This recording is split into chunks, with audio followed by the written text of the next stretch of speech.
Welcome to the Open Apple Podcast, where we celebrate the Apple II. Whether you're a longtime user, a nostalgic visitor, or a newcomer to the community, join us as we share news and memories of Steve Wozniak's most famous personal computer. Thank you for downloading the Open Apple Podcast. This is episode number 6 for July 2011, and this is Ken Gaggy. And this is Mike McGinnis. Mike, how are you today? I'm doing well, Ken. How are you? Well, I have to say that I am impressed with the quality of your audio. You sound like you're practically in the same room with me. Well, maybe that's because I am, Ken. Oh my god! Hi, Mike. Hi, Ken. We've had other guests in the studio before, but this time I've come to your studio. And welcome to it. Thank you. As we discussed last month, there was an intended relocation of myself to Denver, and that has occurred, though not exactly as planned. I thought I'd be, maybe seeing you once a month, Mike, for Open Apple for the rest of my life. And as it turns out, I'm going to be seeing quite a bit more of you than that for the next 2 months, and then rebound exactly to how we started off this show. We'll be using the same exact setup that we always have. Well, either way, it's a pleasure to talk to you. Well, thank you, and I hope that you don't get too sick of me until Labor Day. Not at all. Well, I gotta say that the trip out here to Denver was just a cornucopia of Apple II goodness across this beautiful country. Why don't you tell me about it, Ken? Well, I thank you. I think I will, Mike. I started off by visiting Thomas Compter in western Massachusetts. He's been to KansasFest several times, though not quite as often since he moved from Oklahoma, then to Vermont, to Massachusetts. I have not met Thomas in person. He has come to KFest, probably in one of the years that you missed. But he has a spacious home with plenty of storage for all the Apple II goodness that he has collected throughout the decades. And he was looking to relinquish some of it, so I helpfully offered as much space as my little Prius could afford for him to fill with various products. He gave me ahead of time a catalog of what I could select. I forwarded it to you, and you picked out all the stuff you wanted, mostly composed of literature and periodicals. Yeah, I plan to scan a lot of the magazines that he sent along.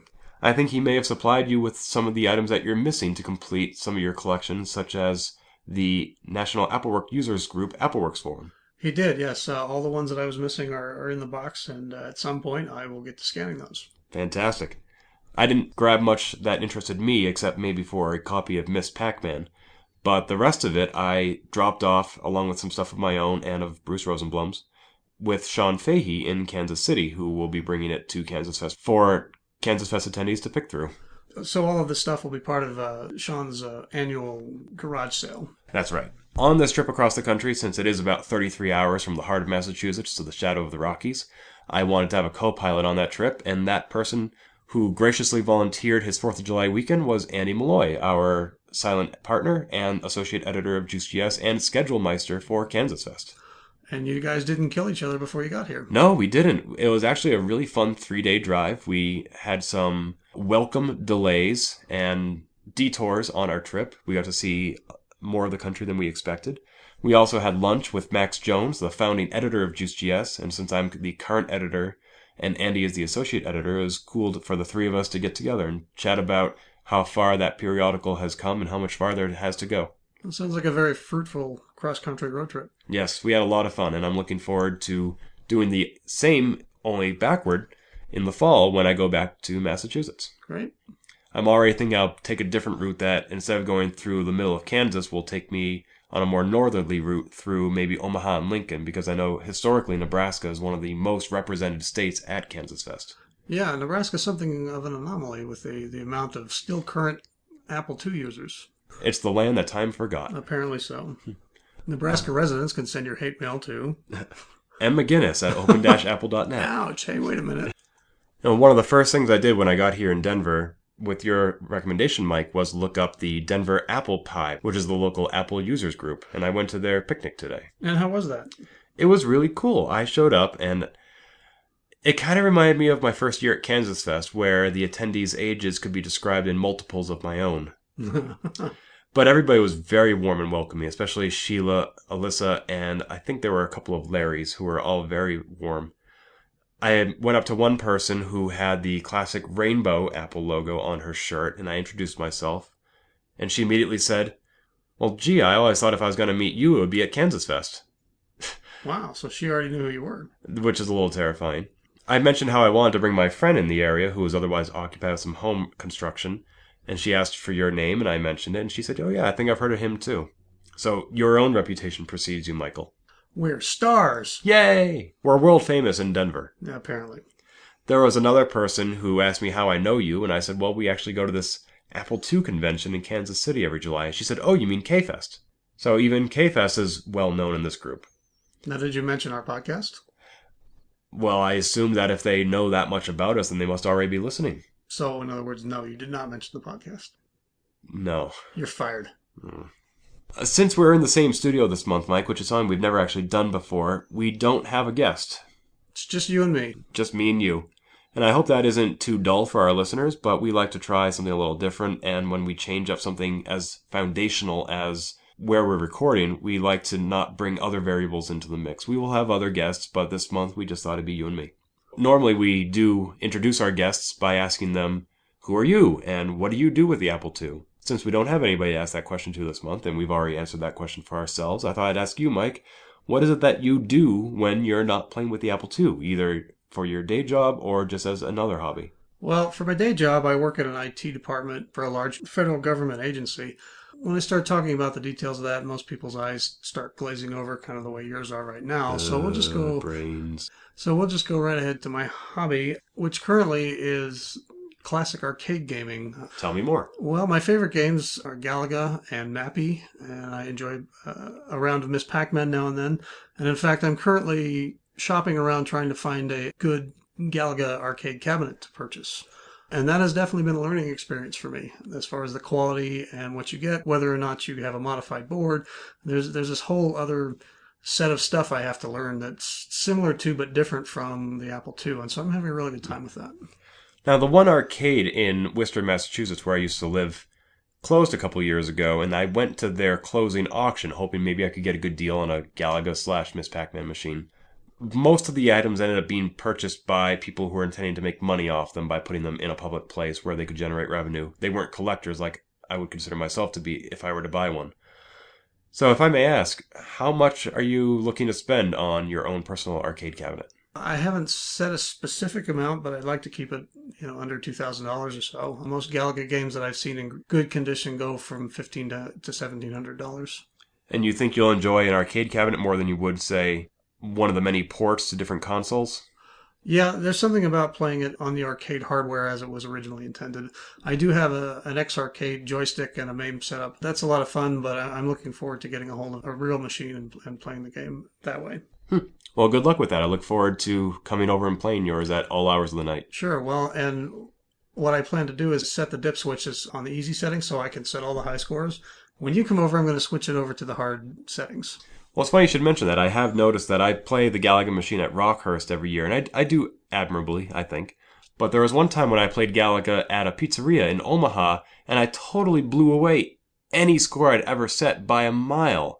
So I assumed that it wasn't that I had suddenly become an expert gamer. There must have been a difference in the settings between these two machines. Most games have a few dip switches that you can set on the arcade PCB that affect things like cheats and difficulty. I consider myself something of a gamer as well. I have recently started playing Portal 2 on the Xbox. I used to be I guess you would call it a professional game critic or an electronic entertainment correspondent. I had a weekly column in my hometown's newspaper. Every Monday on page B1, there'd be a review of a new video game. And I did that for 6 years, resulting in over 300 video game reviews. And that was really easy to get burnt out on because it meant every week I had to play a new game, which I know other people are... poor you. Exactly, thank you. It was a fantastic job, and I got so many of the games that I wanted to play as complimentary review copies, and I have no complaints about that. But imagine finding a game that you love and you want to dedicate 40 hours to a scene through to the end, and you can't because you have to keep moving and keep playing the next big thing. I could see that would become monotonous after a while.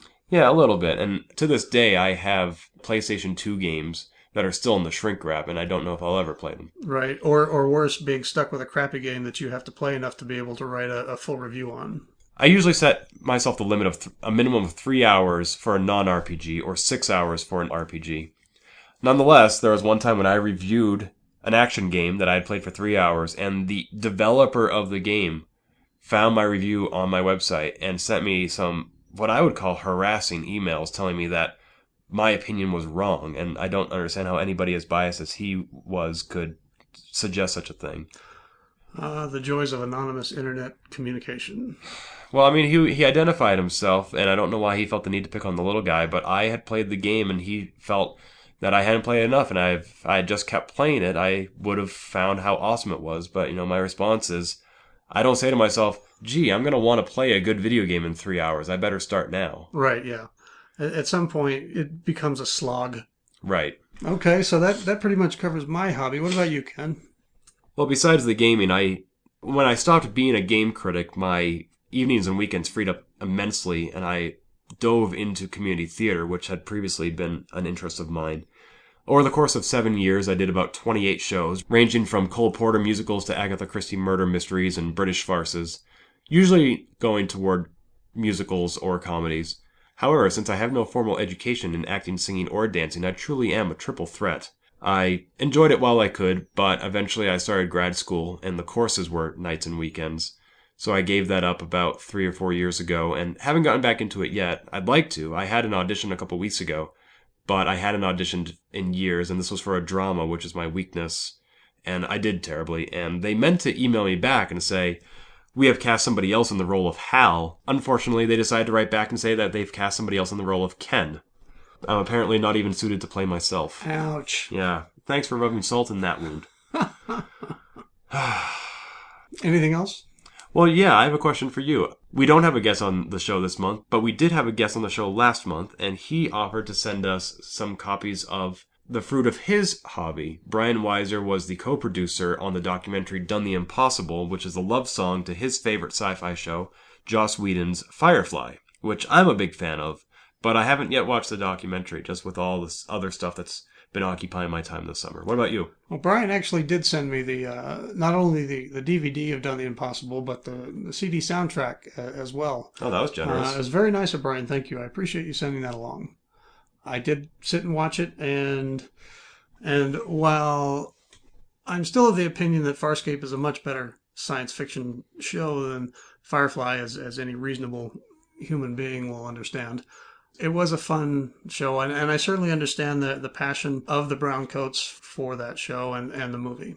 Now, you do realize that any comments you make about any sci-fi show, whether it be Firefly or Farscape or Battlestar Galactica, as we did last month, will incite people to write in, not about any of the Apple II stuff that we're about to talk about over the next hour, but about the very heated debates that we will incur regarding science fiction. Well, of course, but I'm okay with that because I'm right. And it also means that folks are listening. That's true. Get what's new and exciting in retro computing with 2 News. Now, last month we had mentioned that a new retro computing group was starting up in Seattle called the Seattle Retro Computing Society, and their inaugural meeting took place on June 25th at the Living Computer Museum in Seattle. Now, I didn't obviously make it to that event, and I don't think you did either, Ken. No, I was still in Massachusetts at the time. Earl Evans of the Retro Computing Roundtable stopped by there and did a nice little talk-up of the show in their most recent podcast, so be sure to check that out. And there are now pictures available on the web of the event itself. The Commodore Computer Club apparently took a road trip over there, posted some nice photos. It looks like about maybe, I don't know, a dozen people showed up with all kinds of retro equipment at the Living Computer Museum, which I think is a Paul Allen museum up in Seattle. Why, yes, I believe it is. This museum is about 3 miles south of the Space Needle in Seattle. I thought it actually was in the Space Needle, but that museum is a sci-fi museum, which I'd also want to visit. It seems like there are a lot of museums in the Seattle area for geeks to check out. It certainly does. This particular museum, I think, reflects Paul Allen's taste in computers. The existing exhibits are mostly mainframes and mini-computers. Looking through the pictures of this event, these are definitely much more dedicated to personal computers of the 80s. And there were quite a few of those at the Retro Computing Society's first meeting.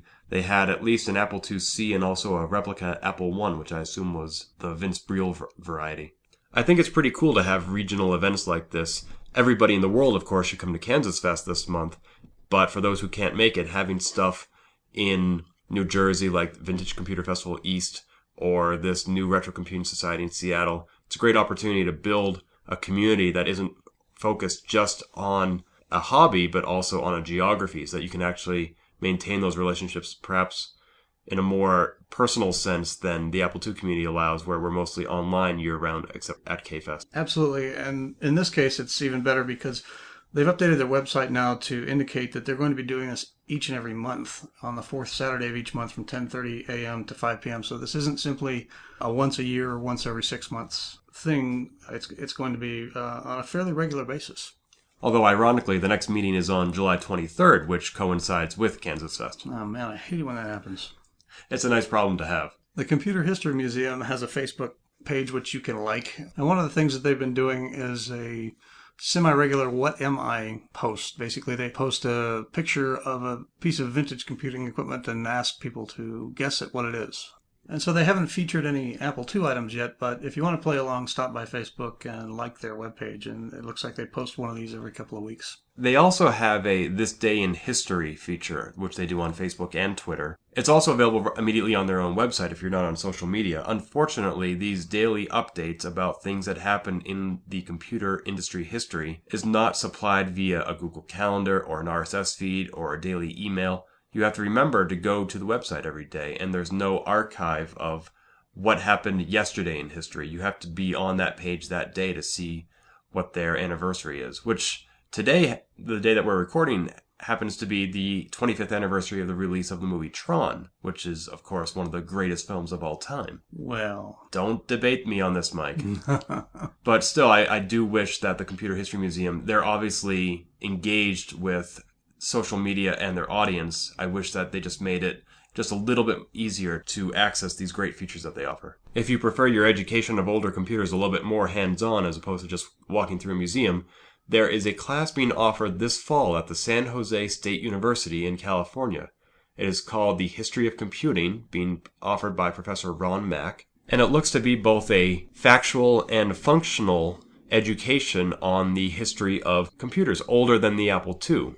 For example, they will be asking their undergraduate students to engage in such activities as restoring a historic hardware or software artifact, investigating past programming languages, collecting, analyzing, categorizing, and indexing original software documentation and artifacts. That sounds very interesting. That sounds a lot like what many of us in the retro computing hobby are doing already for fun. It'd be great if we could get school credit for it. Absolutely. And another assignment will be to chronicle the early history and legacy of an early computer company, such as DEC, Xerox PARC, or CDC. So sign up today. And you can. You can sign up to take the course for no credit. You can audit the course. The class starts August 24th, and your last day to sign up is September 13th. I don't know what the fee is for non-students who want to take the course, but usually auditing is a pretty affordable alternative to actually enrolling. And speaking of archiving, we've mentioned Jason Scott earlier in the show, and in fact, I think we've mentioned him in almost every show we've done so far. He is ubiquitous. Yes, he is everywhere. Speaking of Jason Scott, he contacted me, I guess a month or two ago now, and told me that he was going to put my Computist scans up on the Internet Archive. That project is now complete, so if you stop by there and download all the scans that I've made, if you'd rather not navigate my site, you can get them from the Internet Archive. As far as I know, that project started when I saw Jason at the Vintage Computer Festival in New Jersey 2 months ago. You weren't there, Mike, so I had all the Apple II users there sign a postcard for you. And the note that he wrote was, I think it's time to put the Computist on the Internet Archive. He did, yes. And in fact, I have that postcard downstairs right now. And a month later, it was a reality. I thought it would take longer, even though I know Jason is an archive.org employee, I thought it would take longer to coordinate this sort of transfer of material, but he very quickly uploaded the files and then tweeted a request for people to input metadata into the archive so that it's available and searchable more readily. And I think that part of the project is probably still undergoing, but it's made great strides very quickly. Yeah, Jason is nothing if not a doer, and he went to work on this really, really quickly, and it was neat to see. I would have thought putting Computist on the archive.org site was just a matter of redundancy, that if your site should ever go down, it'll be available somewhere else and vice versa. But Jason blogged that the benefits are more extensive than that. I'm quoting his blog when I say, the issues are now protected under the auspices of a library and can be checked out by anyone who wants to head over there and read them online or download the original PDFs, or anything else that might grab their fancy. It provides, along with Mike's original site, a non-profit registered library home dedicated to its preservation. And that's pretty darn cool. end quote. And that is pretty darn cool. I agree. Jason has also been adding some of his own work to the archive, which is easy for him to do since he's literally plugged into the infrastructure. Just goes into work and plugs in a drive, and bam, it's on the Internet Archive. That must be nice. Yeah, it is, although I'd probably be downloading more than uploading. He has released some of the uncut footage that he produced when recording for the documentary Get Lamp, which is about text adventures and which debuted last summer. He obviously had to do a ton of editing to create the final documentary because his raw footage spilled over into hundreds of hours of audio and video, but there were some gems that he just didn't have room for or a place for in the DVD, and that footage can now be downloaded from the archive. And in fact, this is not the first time that he's done this. He did this also with his BBS documentary a few years ago, but he's switched the way this footage has been released because he says that people didn't want the actual full unbroken interviews. He included his questions and his part of the conversation, which apparently came across as repetitive, and I guess people got bored with that. So he's just doing the interviewees portion of the discussion this time. That's one of the things I've noticed about Jason Scott's productions is you almost never see or hear him. It's just the interviewees responding to questions that you never hear, but they're framed in such a sense that you always know what they're talking about. And I think that's a very clever technique. Jason is such a powerful, and some might even say overpowering personality, that for him to remove himself from the film entirely is, in this sense, probably a good thing. He is a fantastic personality and worthy probably of his own documentary, but he's not the subject of BBS or Get Lamp. And so to let these videos focus solely on the subjects of the documentary is a fantastic approach. Right. Yeah, I think he does a very good job of just staying out of the way and letting the subjects define the documentary. I can't imagine the challenge he must face, though, in editing all this stuff, because what if he asks a question and the person responds in such a sense that you need to have the original question for it to make sense? I remember he uploaded one video that showed a guy just sitting there for about 20 seconds and finally saying, yes. That is not an answer that makes sense out of context. You're right. As a podcast editor and potentially as a burgeoning video editor for Computer World, I really envy the skill and experience that Jason has developed over the years. Well, he's definitely put many, many, many hours into perfecting his art. And he got a degree from it at Emerson, which is where I just got my master's degree, but they're in completely different fields, so that helps me not a lick. Excellent. Question for you, Ken. Which is faster, the original IBM PC or the Apple II? Now remember that the IBM PC ran at 8088 at nearly 5 megahertz, and the Apple II was running on 6502 at 1 megahertz. I remember having this debate with my classmates when I was a kid, which is when these computers were still in production. I would tell them that the Apple II was faster because it executed more instructions per cycle, but I'm not really sure if that's true or even what it means and to what degree that even comes into play, because obviously if you put a 1 megahertz Apple II next to 5, 10, or 20 megahertz computer, eventually the number of megahertz is going to win out. Well, eventually, but the original IBM PC only ran at 4.77 megahertz. Okay, so given that specific comparison between the two, I guess probably the Apple II, actually? Well, you would be correct. There's a webpage I came across at the oldschool.org, that's old school with a K instead of a CH, where the poster named Trickster goes through the technical details of why the 1 megahertz 6502 chip was faster than Intel's 8088 at 4.77 megahertz. Yeah, I'm looking at this website, and I see the routines that each CPU has to go through to execute a simple instruction, and it seems like the 8088 is really inefficient. I would agree. So why is it that so many more machines for so long used the less efficient 8088 when there was the more efficient 6502 available? As I believe, Steve Wozniak chose the 6502 also because it was affordable. So efficient and affordable, and yet the IBM PC won out. Why was that? The 6502 was more affordable on a single unit basis. If you're a large company buying chips and you've already got deals with Intel in place, you can probably buy the 8088 at a significant discount if you do it in volume. I see. And if you have an infrastructure that's already set up, build systems around Intel's previous chips like the 8080 and the 4040 chips, it's probably easier to continue your evolution along those lines than to switch over to a different technology. But if Apple eventually did make such transitions, not with the Apple II, but with the Macintosh, which has over time switched from the Motorola 68,000 to the PowerPC to finally to the Intel chip, and it seems like Apple profited from that transition each time. Well, I think the final transition over to Intel from the PowerPC chip was just that PowerPC had sort of reached the upper limits of the architecture, sort of the way that 6502 had reached the end of its useful life by the time Apple started including the Motorola 68,000 chips in the Macintosh. So what is the limit on the 6502, or what was the most advanced computer it was put into? I have no idea. Sounds like a good research subject. It does. Well, one thing the 6502 is still good for is producing original music, as the folks at the Machine Project recently decided to explore. Jason Torchinsky, with help from Chris Kallmeyer, recently organized a meeting of Apple II owners and musicians in Los Angeles on June 25th of 2011, a Saturday. He invited anybody in the geographic region with an Apple II to come on down, and they would organize themselves into an orchestra and perform a concert based entirely off instruments that were Apple IIs. Now, did you actually watch this concert, Ken? I was busy the night that it aired. There was a live streaming video online if people want to watch and listen. I think that video is still available as a delayed tape, but I haven't even gotten around to watching that because I believe that they rehearsed and or performed for hours, and I wasn't sure if I should sit down and watch the whole thing or just jog through to the important parts or where those might be. What about you, Mike? Okay, well, I did watch this. The first hour is them setting up. It was a live feed, and they just recorded the whole thing. It's sort of interesting to watch because it's people just bringing in their computers and offering them to be used in this concert. Somebody brought in a Franklin Ace, for example, and it was fun watching them try to figure out what that was.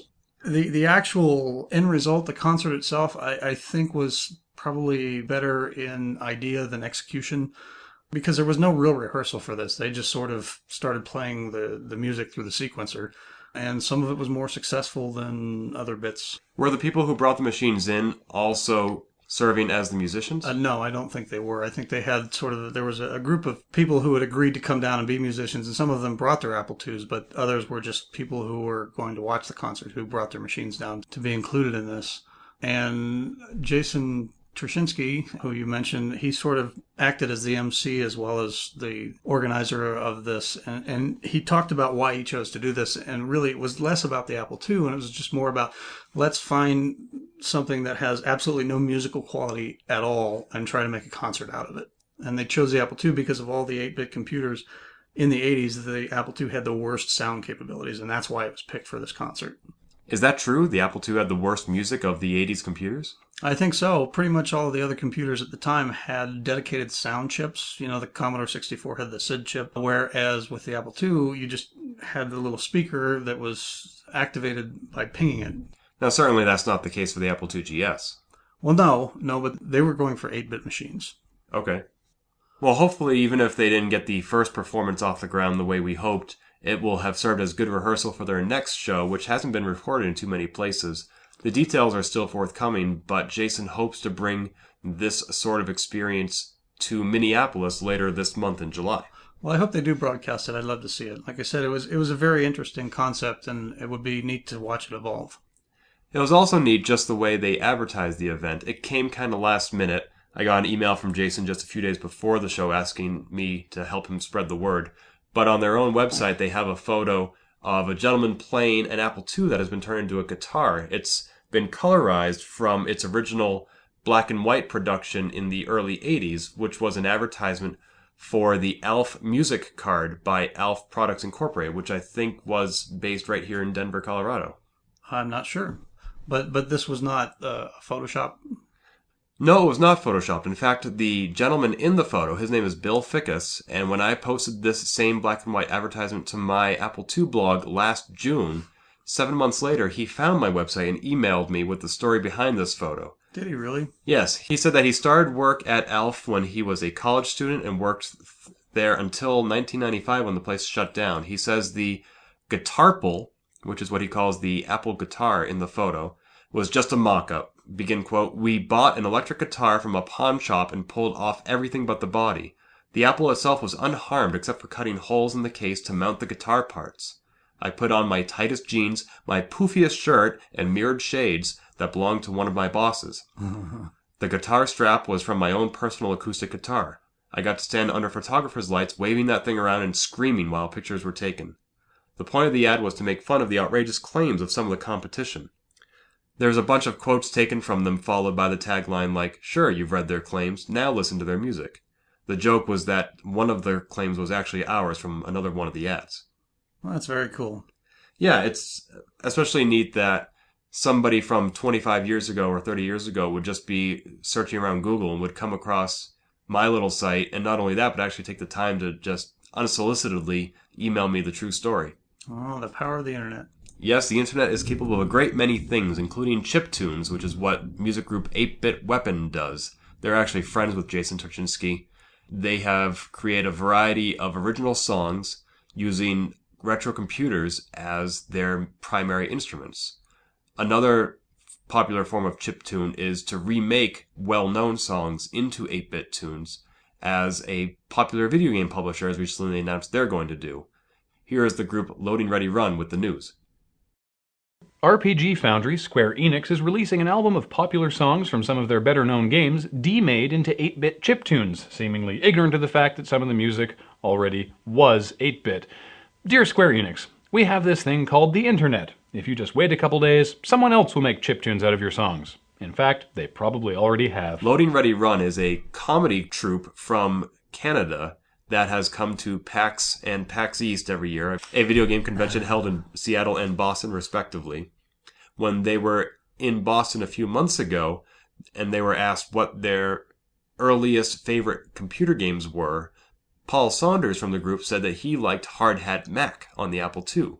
So I actually sent him a copy of Juice.gs, and I linked him to my Apple II Bits blog because they love their retro computing references on their weekly news show, Checkpoint, which is what that audio clip is taken from. And anytime that they do so, I'd be sure to link to it. So if you want to get some news from the video game industry with a sarcastic spin, I definitely recommend LLR's weekly show, Checkpoint. I'm going to sign up right now. In other retro computing music news, if you want to call it that, I recently got a hold of a copy of Symphony No. 2 for dot matrix printers by a group called The User. Apparently there are a couple of French Canadians who got a hold of a bunch of dot matrix printers and turned them into a concert. This album actually came out almost 10 years ago, and it's been out of print for a while now, so I've been sort of searching around for it. And I'd wanted to get it on CD simply because it was that would have been easier to turn into MP3s and put on my iPod. Well, sure. But in fact, I got a copy of the LP instead, which is I'm kind of glad that I did because the LP cover is made in the fashion of a 5 1/4 inch floppy disk, including the notch, the write protect notch, and the disk access hole at the bottom. And here's a sample of that.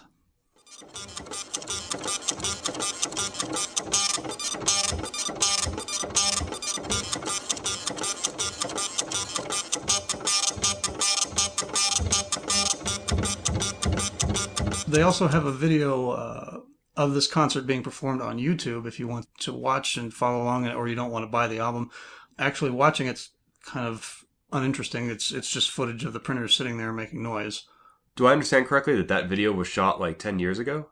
Yes. And now it's available on CD and LP? Well, the original album was put out on CD and LP, yes. Oh, but now the reprint that you got, that's available as just an LP? Well, no, this is a used LP that I was able to find through, I think, Disco.gs, or is it Discogs? Is that how it's pronounced? Doesn't ring a bell. It's a music site where trade and buy and sell their used albums. So you could have bought a brand new CD, but instead you bought a used LP? Well, the CD would have been used as well. As I said, this has been a print for a while now. Oh, I'm sorry. For some reason I thought it'd come back into print. Oh, no. And the CD is, I guess, harder to find than the LP. But it worked out well because I actually enjoyed the LP. And you did end up being able to convert it to MP3 after all. I did, yeah. A friend of mine has one of those LP to MP3 recorder devices. You basically play the LP and it records directly into MP3 format through your USB port on your computer. You know, this reminds me of a group called Man or Astro Man, who in 2000 put out the album A Spectrum of Infinite Scale. That album included a song called A Simple Text File, and the only instrument that they used in that entire song was a single Image Writer 2. You said that this album that you purchased was published about 10 years ago. That's about the same time that Man or Astroman did their album. So was there some sort of like a printer fetish going on around the turn of the millennium? It must have been, yeah. I'm not familiar with the Image Writer one, but I'll be sure to check that out. Do you know which printers were used in the Symphony No. 2 that you bought? I'm not exactly sure. All they say is that it's 15 dot matrix printers and the computers used to control those printers. Someone posted on Reddit back on June 3rd a list of music construction set emulated Mockingbird videos posted on YouTube. There are 11 videos in all. It's Will Harvey's music construction set from 1984 playing a series of songs, 11 songs actually. I've never used this program myself. It looks like a pretty simple and intuitive interface for creating music on an Apple II. And I'm sure that there are tons of YouTube videos of Apple II software being demonstrated. I thought this was neat because it was just uploaded last month, so it's kind of new. Somebody actually took the time to create an 11 video playlist and upload it. It's only 10 minutes long total. Each song is basically its own video. And it's all done on Gerard Parter's Virtual 2 for the Mac. These videos were uploaded to YouTube under the Creative Commons license, which is a new feature that YouTube offers. Users and viewers of these videos can remix them, download them, and reuse them in a variety of ways. And another YouTube user has decided to take advantage of that to the community's benefit. Matthew Pierce of the YouTube channel Matt's Macintosh, which is a regular video series about Macintosh computers, he has decided to upload a variety of stock footage of old and new Apple computers and license them under Creative Commons so that other people can download them, remix them, or just use them in whatever project they're working on, whether it's a documentary or a high school project or whatever. I haven't actually watched a whole lot of Matt's Macintosh stuff. Boo to me for doing that, because the stuff that I've watched is really good, and he's got a reputation for putting out some really quality videos about the Mac and the Apple II. So this is actually kind of a neat thing for anyone who's looking, I guess, to get into videos that feature or use Apple II footage. Right, he already uploaded a video of the Apple II last month, and the video itself is 8.5 minutes long, featuring a variety of perspectives and angles and different hardware that the Apple II uses.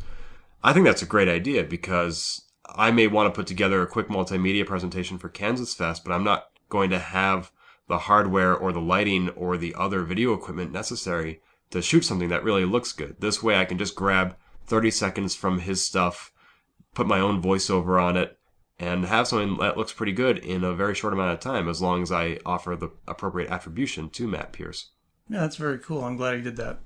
I was flipping through the channels the other day, and I saw a commercial for an upcoming episode of Titans on Steve Jobs. Now, I watched this video this morning, actually, and it's typical of the sort of biographical shows that appear on CNBC for the captains of industry and business and that sort of thing. And there were some issues that I had with it, but nothing too major. If you're a big fan of Steve Jobs, it's going to reinforce what you already think about the guy. And if you hate Steve Jobs, this isn't going to change your mind about it. Now, just to back up for a sec, I canceled my TV service about 12 years ago, so I'm not very familiar with most shows on nowadays. What's Titans? Titans is a series on the CNBC channel that features various prominent businessmen. Steve Jobs, obviously, is the most recent one. From CNBC's webpage on the Titan series, I'm reading here, it's Moguls, Mavericks, and Empires. CNBC Titans profiles remarkable people who made careers turning the unthinkable into reality. Steve Jobs episode was number 6, actually. They have Jack Welch of General Electric, Procter & Gamble is profiled. So these are people who have definitely made a huge impact, not only on their industries, but on life in general. So it's sort of like A&E's biography, but with a more financial spin to it. Yeah, I'd say that's accurate. Cool. And how long was the episode you saw? It was an hour. Can the entire episode be found online? I don't think you can find it online. You can see a preview clip on CNBC's show. I know that the Steve Jobs episode is the most recent show, so it's being played in heavy rotation on CNBC. Well, the last time I saw any video footage documenting the life and times of Steve Jobs was probably the Pirates of Silicon Valley, and I wouldn't mind seeing the actual Steve Jobs as opposed to Noah Wyle for a change. Yeah, I enjoyed Pirates of Silicon Valley, but I think it's pretty clear that was a Hollywood fictionalized version of what happened. Sort of like The Social Network for Mark Zuckerberg. Exactly.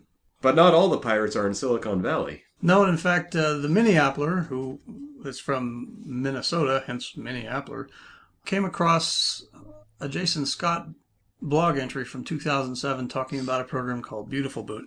Now, if you used an Apple II in the 80s and you had maybe copied some games from one of your friends, you probably saw Beautiful Boot. I won't go too into the details here, but it was a short little piece of code that was designed to boot almost immediately upon turning the computer on, and it would present you with a menu of games or whatever applications were on the disk.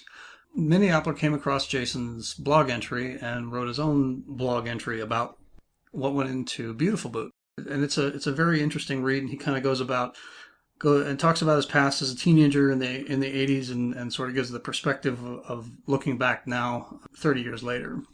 So Beautiful Boot is a program that Minneapolis wrote. It was like a launcher for the programs that were on the disk? Right, yeah. And instead of sitting there and having to wait several seconds to get to the DOS prompt or whatever menu was built into a standard DOS or ProDOS disk, Beautiful Boot came up almost immediately. It was really impressive. Why would you use Beautiful Boot instead of just putting the disk in and let it boot itself? Because it was faster? Because it was faster and it took up less space on the disk. If you had, remember you're working with 140K right. per side here, and if you're trying to put 3 or 4 games on there, space was at a premium. Yeah, and the big selling point here was that, as he points out in his blog post, it was a very small footprint. The entire system, it had a graphics subsystem, it had sound, it had animation, it had, in fact, an entire font built into it, as well as a disk I/O layer, and he did this all in 4K. But still, I imagine that once you're presented with the menu that Beautiful Boot gave you, and you selected one of the games on the disk, it still had to go through all the same loading sequences that you would have had you just let the disk boot on its own.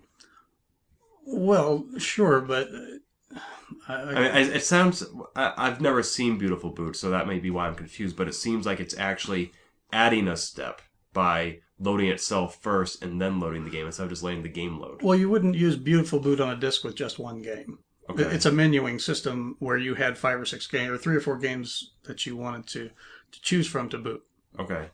And those games, how would you normally access them without Beautiful Boot? It would just boot up on its own and give you its own menu? Yeah, this is a system for pirated games. Okay. Where you had taken a disc from, say, Electronic Arts Hardhat Mac or something. Hardhat Mac has an entire operating system, and it boots right to the game. Well, instead you've gone through with Computist or some other way to deprotected it and turn the disk into a file. And so instead of booting to the game, you would type brun Hardhat Mac, and it would load the game up as a file. Oh, okay. Oh. I didn't realize that sort of modification was happening when games were deprotected back then. Well, I think at the time, the idea was that you wanted to minimize the amount of space these things took on disk and on because if you were pirating the games, you would the best way to do that was through BBSs. You got 140K disks, you got 10 megabyte hard drives. Space is at a premium, and so you would go through and remove all of the unnecessary code, whatever, to completely minimize the final product as a file that you could easily transfer to other people. I get it. Regardless of the purpose for which the program was designed and used, it's still an impressive feat. Oh, absolutely. And Jason Scott's post from 2007 goes into pretty neat technical detail on how the whole thing worked, and Minneapolis' retrospective on it was very interesting to read. And all 1,872 lines of code are available online as well. Apparently it's been extensively commented, and not by the original programmer. Somebody decompiled his work and loved it enough to trace through exactly what it's doing and when. Well, that's neat. So if you want to go in and play with it or modify it, it's available for you. Through a link on the website 8bitaficionado.com, I recently came across a list of Apple's 10 worst products ever, which is nothing unusual. People love to drag down the winner and remind people that not everything Apple touches is gold. And it's not. There are 10 items on here. The number 1 is the Apple TV, and there are also some surprises on here like iTunes. But well, what? You don't like iTunes? iTunes on Windows is a completely different experience than it is on Macintosh. I'll grant you that. Apple is very good at integrating their hardware and software. When they need to go outside that comfort zone, they don't succeed as well. Sure, yeah, and iTunes on Windows is an example of that. So I understand it being on that list. The only things on the list that we would consider retro would be the fourth worst product that Apple has ever designed, that being the Apple Lisa, which came out in 1983. And of course, everybody's perennial favorite, or least favorite, the Apple III, came out in 1980, just 3 years after the original Apple II. Everything else on here is pretty much newer stuff, like the G4 Cube, which I still think is an impressive feat of design, even if it was slightly cracked, and the Hockey Puck mouse, and the Apple Pippin. So, all stuff we've heard of before. It's still a fun little stroll down memory lane, though. Well, sure, if you can't beat them, just point out their mistakes, I guess. We recently talked about the SmartPort virtual hard drive device on an episode, and at the time we said that we weren't sure whether this was ever going to be something that retro hobbyists could buy for themselves. Well, it looks like it will be available. There's now a website where you can take a look at the specs, and the guy that's making it also has tentative pricing available now. There's still no ship date yet, but there's a lot more information, so it looks like this is a few steps closer to becoming a real item that we can buy, and personally I'm looking forward to getting one of these. Are you looking forward to this product more than you are the CFFA 3000, which Rich Dreyer may potentially be debuting at KansasFest later this month? I'm actually looking more forward to the CFFA 3000 just because I don't have a whole lot of experience with the Apple IIc. I mean, I have a 2C Plus, but I never use it. The SmartPort drive is specifically for the 2C. I have several older CFFA cards, and I'm looking forward to all of the new features that Rich is building into the 3000. Well, now, you mentioned that you don't have an Apple IIc, and neither do I, but on the SmartPort Virtual Hard Drives website, it says that it's been tested and proven to work with not just the Apple IIc, but also the Apple IIe and the Apple IIgs. You're right. I am. And you have at least one of each of those. I do, but as a SmartPort device, I don't see this as being any kind of useful replacement for something like a CFFA card or an internal hard drive, just because the SmartPort is so much slower than internal mass media or SCSI devices. So that makes sense, I guess. I hadn't thought of it that way. This is the best product of its kind available for the Apple IIc, but when you put it into the larger arena of Apple IIe and 2GS products, there are better alternatives. I think so. Just because it's compatible with these other devices doesn't mean that you would necessarily want to use it as your main mass storage device on those machines. I do hope that Rich is selling the CFFA 3000 at KansasFest. I've been wanting some model of the CFFA for years, and I've pretty much been putting it off ever since he first announced the CFFA 3000. So in this case, he's his own worst competitor, because I would have bought his product by now. But I always knew that there was a better one coming just around the corner. Sure. Unfortunately, I won't be buying anything at KansasFest or online anytime soon from either Henry Corbis's Reactive Micro or from Anthony Martino's Ultimate Apple, because they have both gone on hiatus. These two gentlemen are independent vendors, but close friends, including geographically, and they've recently collaborated on a new product, or rather a new company or business or entity or service. We don't exactly know. But they have announced that they need to dedicate themselves wholly to this new enterprise and are unable to fulfill orders placed in their Apple II stores for the time being. Yeah, I gotta say, I'm looking forward to whatever it is that they're going to be doing. Maybe it's Apple II related, maybe not. I'm somewhat disappointed, though, because I was going to bring one of my Transwarp GS cards to KansasFest to have Henry do his famous upgrade on. Which upgrade is that? Well, for $100 or so, he'll go through and replace several parts on your Transwarp GS and speed it up significantly. I was not aware that service was one that he offered. Yep. Yeah, it's been a long time since Henry has not been at KansasFest. I think ever since he started coming, he's been there every year. There was one year that Anthony almost didn't come, and then he booked his flight probably the day before the show started and just said, I gotta get there. I can't not be there. So we're certainly going to miss them, but we'll make some runs to Jack in the Box in their memory. I'm not driving to St. Louis. Well, this is an Apple II news item that I have to share, but I think it might be of interest. The Commodore 64 computer has been internally redesigned. There is a new computer shipping which externally looks just like your old C64, but inside is actually a modern computer running Ubuntu Linux. Stuff like this has been done before in various directions. People have put an Apple II inside a Mac Mini, or maybe it was a Mac Mini inside a Disk II floppy drive. It's just a really neat melding of new and old technologies and design, because some of these old computers that we used to use 30 years ago, they don't make anything that looks quite like that anymore. The colors, the shapes, and the curves. Some of us really want to have those aesthetics around still, but we want the functionality of a modern machine. This C64 replica, as some people are calling it, even though it technically isn't, is a pretty cool compromise. I suppose, but for $895, I think I'm going to give this one a miss. Well, that's the top-end model for the fastest CPU, the most RAM, etc. They do sell low-end models starting at $250. Yeah, I don't know. Nothing about this is a Commodore 64. Even the case, these aren't even the original cases or keys or anything like that. I guess it's neat if you're a Commodore hobbyist. For me, there's just not much appeal to it. How much would you pay for an Apple II computer like this? Say that had a modern Mac inside.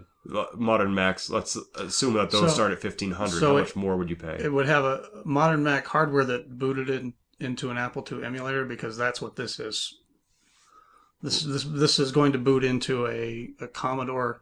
They call it Commodore OS once it's available, and it will boot into a Commodore emulator. I guess I just don't really see the point. Well, you can still use it as a modern computer. You can still run all your usual Linux stuff. Okay. Can't you? Yeah, you can. You can even use Windows 7 on it if you need to. Sure. So I mean, if you had a Mac inside an Apple II case, whether or not it actually booted into an Apple II emulator, you can always install Sheppy Sweet 16 on it. Right. How much would I pay for it? I wouldn't pay anything for it. I'd go, wow, that's kind of a neat hack, and move on. This is not something that I would pay money for. Okay, so you're more about the functionality of the computer as opposed to the aesthetic. Well, sure. I want if I buy an Apple II, I want the actual Apple II hardware. I don't want something that was manufactured this year to look like an Apple II. Okay, I get that. I have an Apple II on my desk at work, and a lot of people stop by to ask me about it. I don't boot it up too often, although I've always tell people if they want to spend their lunch break playing Oregon Trail, they're more than welcome to come by. I think, actually, now that you mention it, and now that I think about it, if I were to turn on that Apple II and they were to see OS X Lion, I think that would probably be a bit of a disappointment.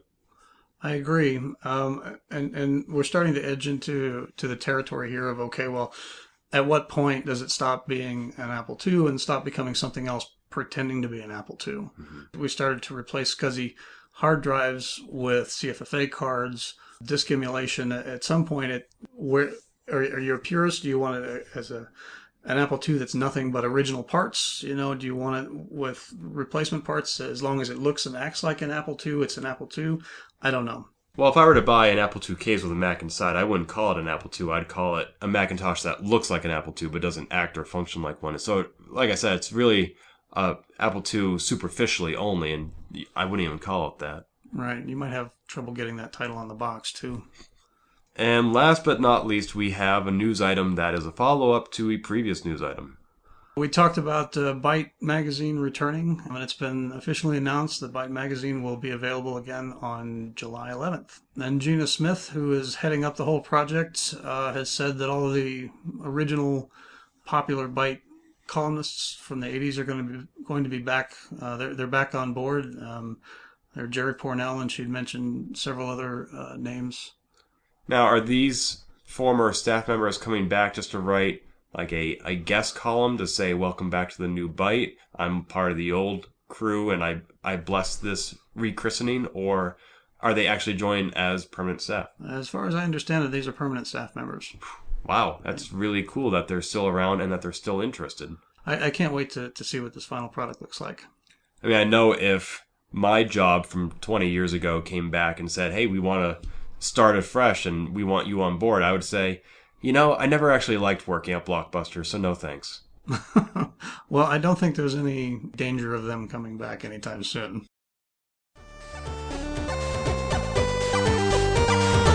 Old or new, it's still cool in Retroviews.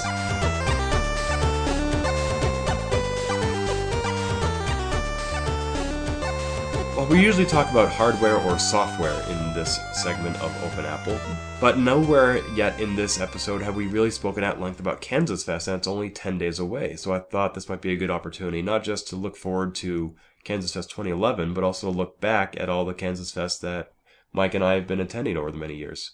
Yeah, no, I haven't been attending for all that long. My first KFest was in 2005, and I missed 2008. But you almost missed KansasFest 2010 as well. I did, due to car trouble. I usually drive out from Denver to Kansas City. It's about a 9-hour drive, and it beats an encounter with the TSA. But last year, I ran into some car trouble and ended up having to spend a night in Junction City, Kansas, having my car repaired. And as a result of that, I actually missed the keynote. But as I recall, the keynote speaker, Mark Simonson, went out of his way to introduce himself to you later. He did, yeah. I was very impressed. I like Mark.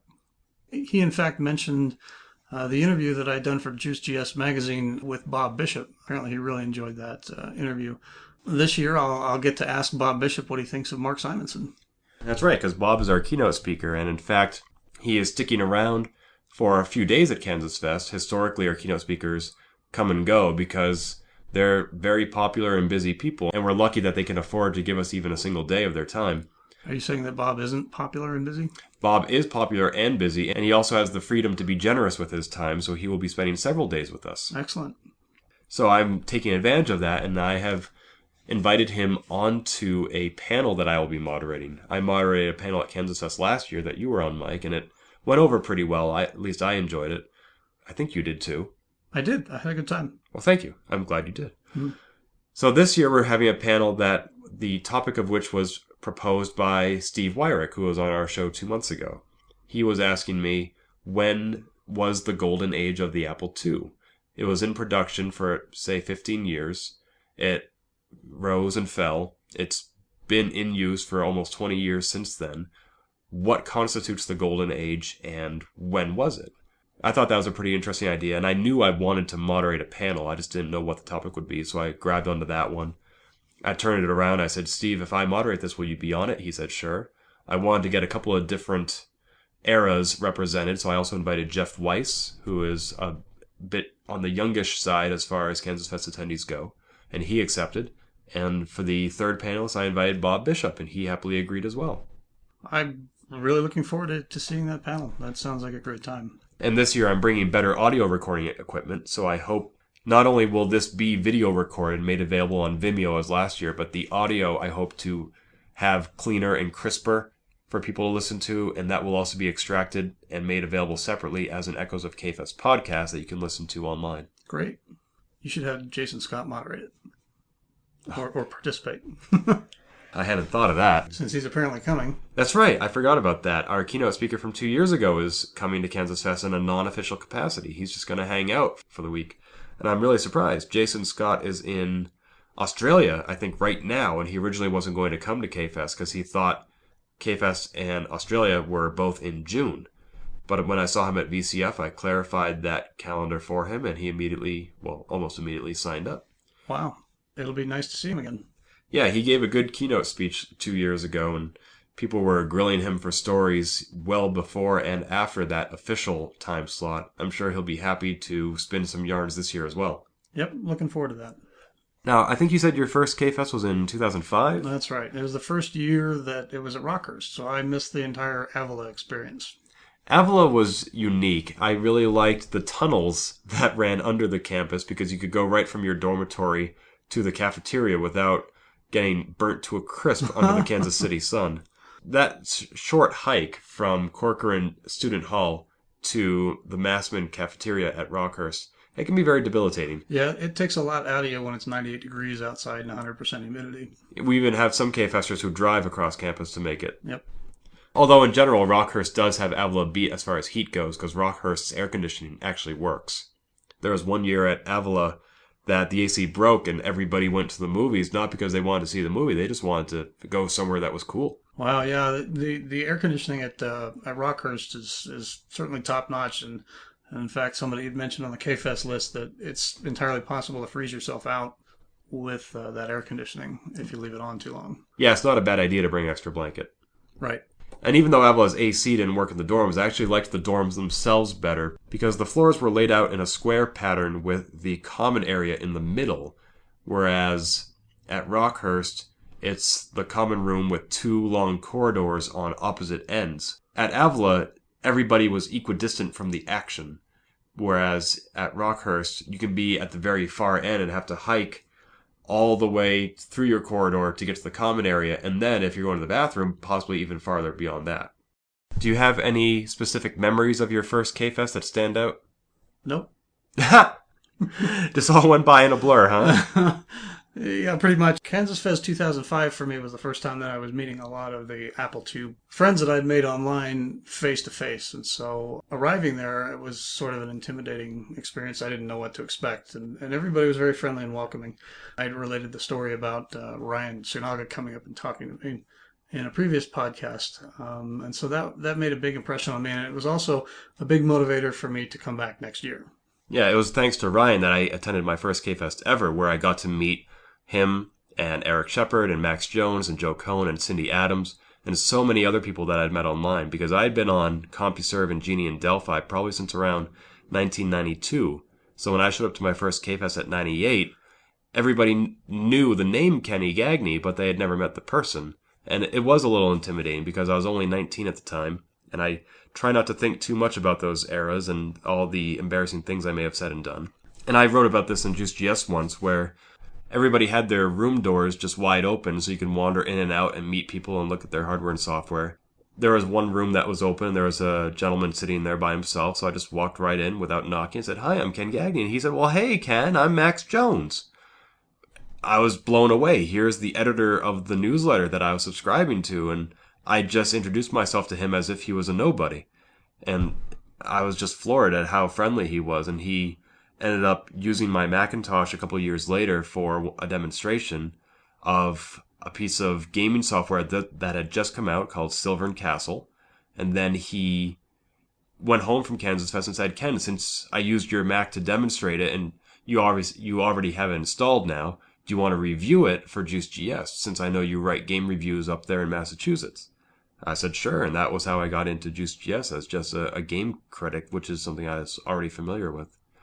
And the rest, as they say, is history. Well, and in fact, that was sort of how I got involved with JuiceGS as well. You'd given your presentation on how things work at JuiceGS and the future and what you're planning to do in the upcoming year of issues, and you had also put out a call for anyone who wanted to write, and I approached you and said, well, what would you want me to write about? And we sat down and talked about some ideas through email, and the rest is, as you said, history. Yeah, for me, KansasFest is something of a scouting opportunity for JuiceGS because I'm always going home thinking about all the amazing sessions I've seen and wondering which ones would translate well to the written medium. I then consult with the existing JuiceGS staff, which happily now includes you, and ask which ones they think would translate well. And then I reach out to those other attendees who usually are not JuiceGS staff writers, and we start talking about how they want to write it up. Sometimes it's a straight translation, so people who are at KansasFest don't get too much that's new. Sometimes it's a spin-off. Like Melissa Barron last year, she gave a presentation on her Oregon Trail hack.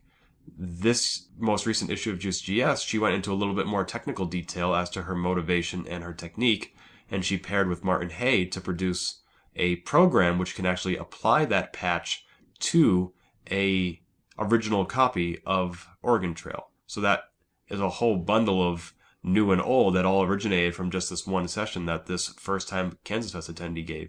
I think obviously the late nights and the runs to the restaurants at 3 a.m. are a lot of fun, but I really look forward to seeing some of the sessions and the ideas that people have and what they're working on the Apple II.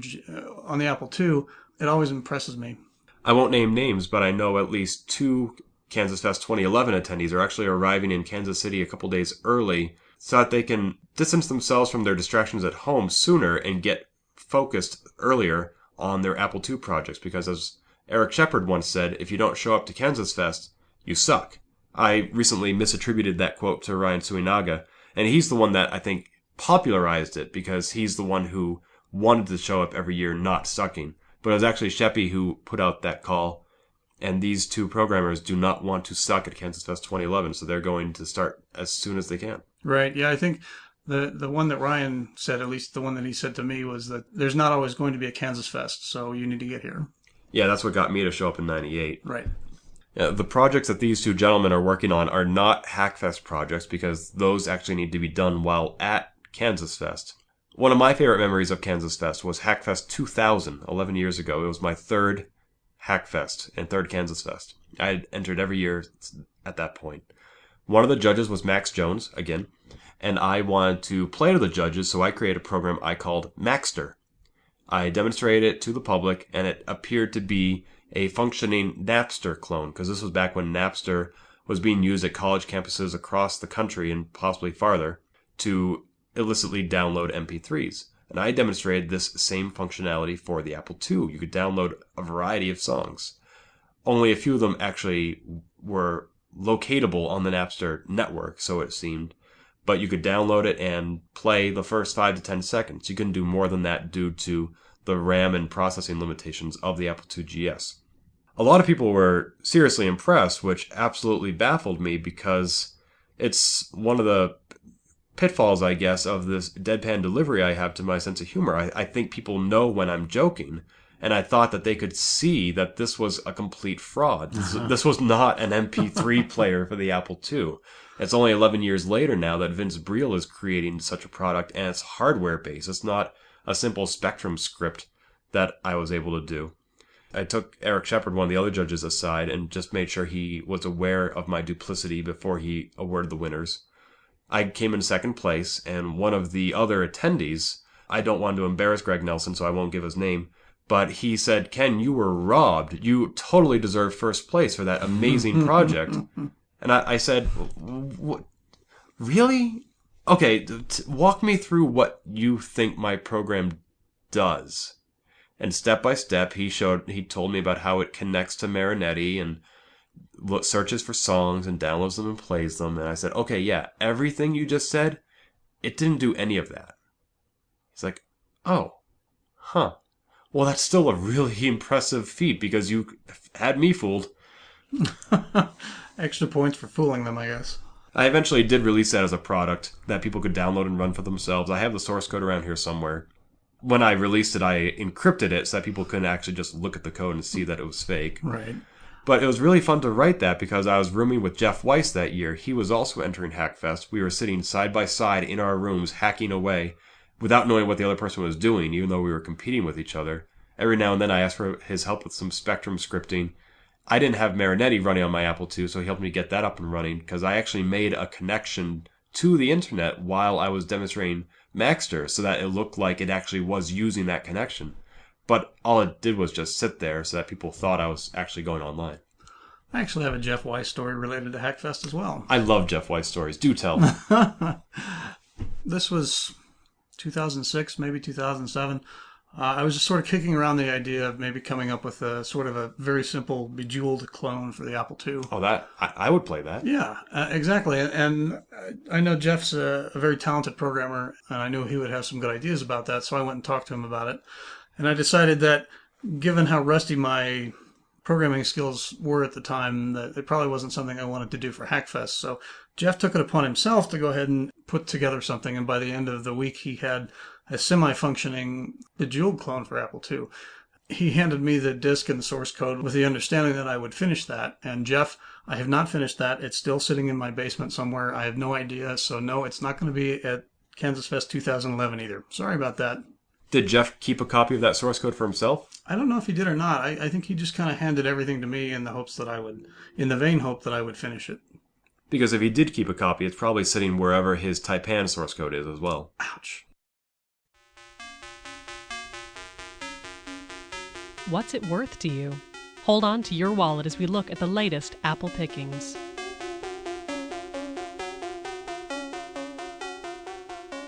We talk about eBay a lot on this show, but I think we probably talk about it more than we actually use it. Do you have frequent eBay experiences, Mike? I actually use it quite a bit, largely because I find that it's the easiest way for me to get a hold of some of that hard to find equipment. Some of the prices out there are pretty outrageous, but if you spend some time looking and doing some searching, you can still find some good deals.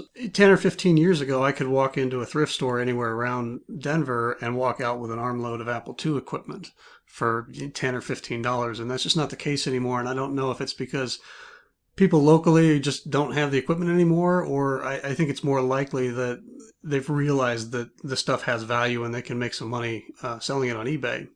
I do have a couple of Craigslist alerts set up, but those never seem to pan out, simply because there are people that are faster than me, and by the time I call the guy, the stuff's already gone. When you're on eBay, are you searching for specific items, or are you just browsing to see what's available that day? Usually, these days, I just kind of browse around. I've been collecting Apple II stuff long enough now that I have most of the stuff that the hard-to-find items that I really, really wanted. And so now it's kind of, hey, let's see what's out there, and maybe I'll find something good today. What about you, Ken? I'm a surgical strike shopper. When I go on eBay or Craigslist, I'm looking for specific things, and if they don't have it, I stop looking. There are a few exceptions. I recently saw a copy of AppleWorks 4 listed on eBay. That's because somebody had asked me where to get AppleWorks, and I wanted to recommend him to eBay, and previously I'd seen them going for sale for $100. I saw a copy of AppleWorks 4, which is not the latest. The latest is 5.1. Despite not being the latest, these items usually still sell for up to $100, and this one was going for only $5, so I figured I should grab it while I could just to make it available to somebody else who didn't want to pay $100. That's a pretty good deal. Yeah, I thought even if I don't need it myself, somebody else might. I've also used eBay a couple times recently to sell some stuff. I sold a lot of 29 Forgotten Realms novels that I had bought over the years of like 1990 to 2002, which I'd never actually read, and I was moving recently, so I figured why move some books that I haven't ever read, and I suspect that my reading interests have changed since I was 16, so I got rid of those, as well as a couple of items of gaming paraphernalia. And I was pleased with eBay's option to donate your proceeds to a charity. You can choose one of thousands of charities, and you get a discounted listing on eBay if you donate at least $1 of your proceeds to that charity. Well, that's nice. I've never had much luck. Well, I don't know if it's much luck necessarily selling on eBay, but for me, it's just kind of a pain in the butt to have to, pack it up and drag it down to the post office and ship it. And it always amazes me when I see people who have these stores and they're moving hundreds of items a day. That's certainly a level of organization and dedication that I just don't have.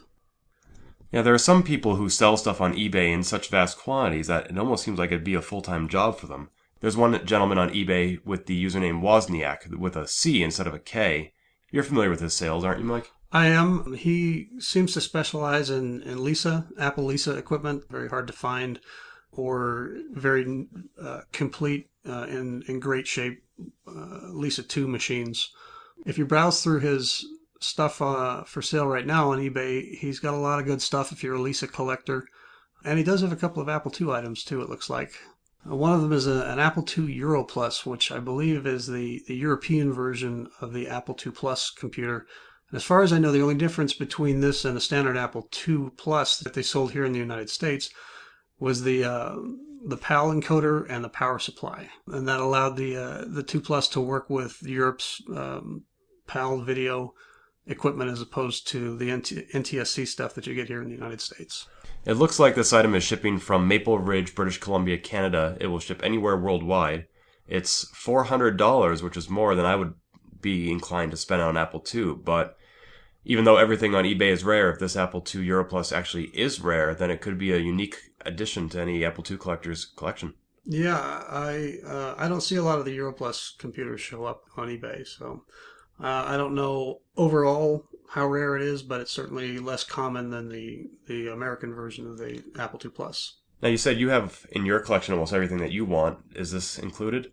No, this is not something that I really have any interest in, just because the only, like I said, the only difference is the power supply and the PAL video, and I don't have any PAL video equipment to plug it into. Another prolific eBay seller is John Woodall, who also runs his own business over at vintagemicros.com. And I'm bringing him up because the RCR guys had mentioned the X-Profile hard drive emulator that he sells. It's not a cheap item. It retails for about $370, but it's a nice replacement for your aging profile. They had mentioned it as something that you could use with your Apple Lisa, and I just kind of wanted to point out that it also works really well, apparently, with your Apple III. I don't have $370 laying around right now to buy one of these to test it out, but maybe if I save up. So the profile is an internal hard drive? Well, it's an external hard drive unit. It was Apple's first hard drive, and it initially shipped with the Apple III, and after that failed, then they moved it over to the Lisa. And you could also buy it for the Apple IIe. It came in 5 and 10 megabyte versions. The only hard drives I ever had were with your standard Apple high-speed SCSI card or later a RAM-fast card for the Apple II, and I got those from SideQuest via Quality Computers. I've heard of stuff like the Profile and the Vulcan, but I don't have any actual experience with them, so I always seem to confuse those. There was an internal hard drive. That was the Vulcan, I think? Yes, there may have been others, but that's the one that I remember. Okay. The Profile actually came with a Seagate hard drive and then a bunch of circuitry inside the box.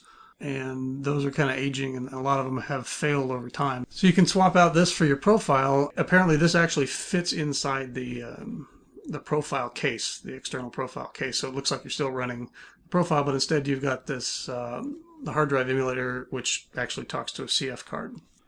Is any version of the actual Profile drive still commercially available that you know of? Oh, no, it's been out of production for a long time. They do occasionally show up on eBay. Sometimes they sell for $400, and sometimes they sell for $30. That's quite the range. It is. It's a buyer's market, I guess. There's another hard drive that was out of print for a while and then came back. I think that's the one that Tony Diaz sells. Oh, the Focus drive, yeah. That's also a compact flash card reader, kind of like this emulator, right? I believe so. The X-Profile hard drive emulator is specifically designed to go into the Profile case. This is not something that you could put in your Apple IIe and use as an internal drive. It expects the power supply and other internals that were specific to the Profile case. So you still need an original Profile to use this emulator? Yes, you would at least need the case and the power supply. Well, that's certainly a niche market. Yeah, and that's probably why this thing sells for $370. One of the qualities that was unique to older hard drives with the SCSI interface was the need for a terminator at the end of the chain, because if you were stringing multiple SCSI drives to each other, you needed to tell the computer when the last one was, so you had to buy a terminator. I recently came across some that are for sale on eBay. It looks like it's a quantity of 6, and you can get them for about $15 each, plus another $5 shipping. If you need a terminator, I'd actually recommend that you go to KansasFest, because I recently cleaned out my house and I found a box full of Apple II miscellaneous cables and parts. Bruce Rosenblum, creator of the desktop publishing program Publish It, did the same thing and donated all his cables to me. So I brought both of these to Sean Fahey, who's going to make them available at KansasFest. It's just a mishmash, like I said, of parts and pieces. But if you need a terminator, I know that there are some in there, and they're so small and easy to grab that I'm not sure that they're really worth $20 or $25 for one. Now, the specific auction that you're looking at here, Ken, is for 50-pin devices, which would be more appropriate for Macintosh equipment, because I believe most or all, if not all, Apple II SCSI equipment is SCSI 1, which would require a 25-pin connector. Oh, you're right. The only reason I brought this up is because I found it on eBay in the vintage Apple section being sold by MC Price Breakers, who we've mentioned before. They sell a ton of Apple II stuff. Mm-hmm. And I just assumed, but you're right. Now that I look at it, this picture looks completely different from the terminals I'm used to using. Well, I think it would work just fine with your vintage Mac stuff. Well, we don't care about them. Oh, that's right. I think there's another podcast for that. There is? Well, all right. I don't think my box of Apple II parts is particularly attractive, though, compared to some of the other amazing wares that are going to be available at the KansasFest Vendor Fair, including from James Littlejohn. Yeah, it looks like maybe he made enough money from the sale of this 18.75 megahertz Transwarp GS to get to KansasFest. At least I hope he did. This particular eBay auction he put up is for one of the Transwarps that was accelerated by Henry Corbis of Reactive Micro. We talked about that a little bit earlier in the show when we mentioned that Henry wouldn't be there this year. Now, I have a Zip GS in my Apple II GS, and I think it runs around 10 megahertz, which for me is plenty zippy, no pun intended. But this Transwarp goes up to almost twice that. It does, yeah. I believe this is the fastest that they've ever been able to accelerate the Transwarp GS. And it's definitely quite a jump in speed from the 2GS's original 2.8 megahertz. I think he had to buy it now on this for $750 in a reserve price, but the $600 met the reserve price. And given how fast this transwarp goes and how rare they are on eBay, the $600 price tag does not surprise me at all. I think that's a lot of money, but based on what I've heard, this is pretty typical for an accelerator for your Apple II. Yeah, that's about right. And he even included in the description for his item on eBay a link to KansasFest saying, help send a geek to summer camp. So this was his fundraising effort for next week's event. Excellent. I hope that he made enough to make it there. At $600, that should cover the registration and then some. I don't know if that'll cover the gas for the big green bus, though. Oh boy, I hadn't thought of that. That thing, that is a behemoth, and I'm so glad that he brings it because it's how Sean Fahey gets the contents of his storage garage to KansasFest. Yeah, but I imagine driving that thing up from the deep south can't be inexpensive. Well, he's only from Chelsea, Oklahoma. According to Google Maps, that's just over 200 miles, or about 4 hours of driving at regular speed. I don't know what that bus is capable of. Maybe he needs to work on overclocking his bus. Maybe so. And another transwarp that also showed up on eBay around the same time as James Littlejohn's is this Transwarp 2 card. This one's also closed, and it sold for $450. The thing is, this is the Transwarp 2 for the Apple IIe, and it's the card that Applied Engineering was forced to stop selling after they got sued by Zip. So there are not very many of these out there. And what makes this one special is that they redesigned the Transwarp basically from the ground up, and it's DMA compatible, which is not true for any other Apple II 8-bit accelerator. Now, I know that Transwarp and Zip were competing products, but on what grounds did one sue the other? I don't have the specifics in front of me right now, but I believe that Zip felt that Applied Engineering had copied some of the technologies and put them into this Transwarp 2 card. And a court agreed with them, and Applied Engineering had to pull it from the marketplace. So not very many of these sold, and they're really hard to get your hands on. If this had been a regular Transwarp, do you think it would have sold for this much? You mean for the 8-bit? Yes. No, not at all. Those typically sell for $50 to $75. Oh, I didn't realize that any accelerator sold for less than 3 digits. Oh, sure. Yeah, the original Transwarp 2E and a couple of the others are a lot more common and aren't as expensive. Now, granted, this is on eBay where everything is inflated. And finally, on eBay, I came across an Apple III with a profile drive. It's currently at $127.50. There is a reserve price that has not been met yet. It's one of the cleaner Apple IIIs that I've seen for sale on eBay. It does come with a profile drive that appears to be working. The profile drive is loaded with a Catalyst boot software and a bunch of other applications like VisiCalc and QuickFile. One thing I should mention about this auction is that all of the software comes on the profile itself. You don't get any of the floppies, so that's something to keep in mind. I think I do see a few floppies in the photos. Yeah, those are the system software and probably the Catalyst boot disk. The thing about the Apple III is that you can't boot to anything other than a floppy disk in the internal floppy drive, so that's required for the profile to work. There's 6 days left as we're recording this, so check it out. What is it with you and the Apple III? I just love the underdog. Isn't the Apple II underdog enough for you? No, it's not.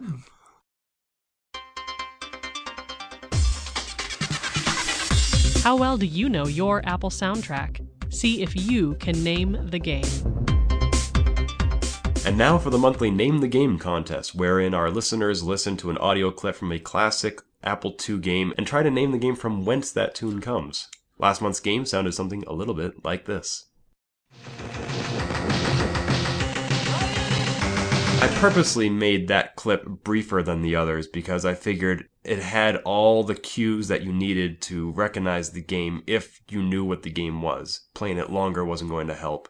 I also purposely chose a non-commercial game. This was a shareware game because I think everything we'd done so far had been commercial, and a lot of it was very classic and retro from the 80s, and I wanted something a little bit newer. Perhaps those two factors played off each other a bit too well because we had only one correct guess this month, and do you know what that correct guess was, Mike? In fact, I don't. I'm not familiar with that game. That is a game that Paul Zaleski kicked your butt at KansasFest, it being Dual Tris. Oh, gosh. You remember that game. I do, and I actually had a great time losing. It's one of my favorite Tetris clones because it's highly competitive, very head-to-head. It's split screen, 2 players, and it has a variety of alterations to the classic Tetris formula, including different guns that can destroy or create blocks as needed.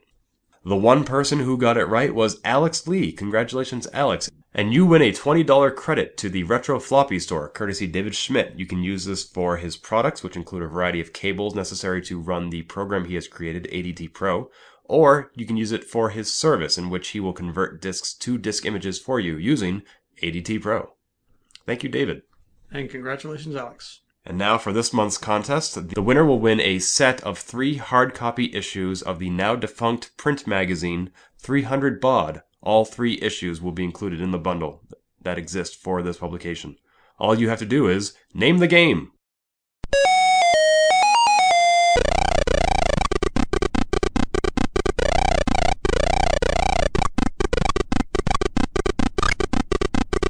If you think that you can name the game, then email namethegame at open-apple.net. All the rules are on our website, so I won't bore you with them here. I'm actually jealous of that prize because I only have the second issue in hard copy. I wasn't aware of the existence of the magazine when the first one was in print, and by the time I went back to the website, they were already shut down. Ditto here. I have the second issue in print, and I think I brought it to KansasFest last year and showed it off to everybody, encouraging them to subscribe. You did. That's how I found out about it. I didn't even know at the time that the very first issue that they published, they apparently had some empty space they needed to fill, so without even asking or telling me, they ran an advertisement for Juice GS. Wow. I thought that was very gracious of them, and I'm sorry that that graciousness was not rewarded with a continued print run. As far as I know, the third issue hasn't even come out in print yet. It's only available as a PDF.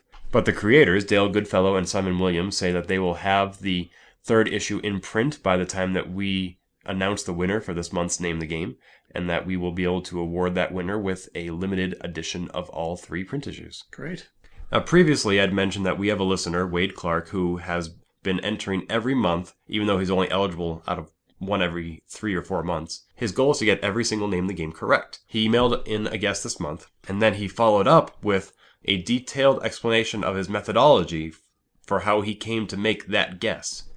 I was impressed by his extensiveness. Yeah, this is a very thorough and well thought out process that he uses. Yeah, let me share some of it with our listeners. He says, "This is the first guess I'm making that is an actual guess. I don't know if it's right. My response to a sound upon first hearing it has fallen into one of 3 categories each time. I know the sound instantly, I know the sound within 10 seconds, or I don't know the sound." He says, "The first time I didn't know the sound was with Out of This World," which we used a few months ago. I remember.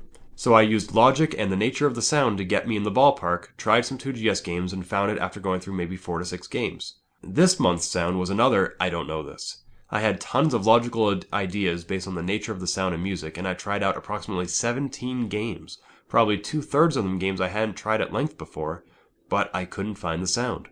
For time and sanity reasons, I stopped trying at that point. In conclusion, my brain hurts." Mine kind of hurts too after all that. Well, I'm sorry to have put you through all that, Wade. I think you deserve an A for effort. I wish we had a prize just for that. Well, at least we got him playing games again. That's true, and that is a goal unto itself. Yes. Now, even though Wade Clark crashed and burned at guessing last month's game, he's not alone in that department. Blake Patterson has recently put together a video montage. Apparently back in March, the website Boing Boing did a collection of deaths from classic arcade games.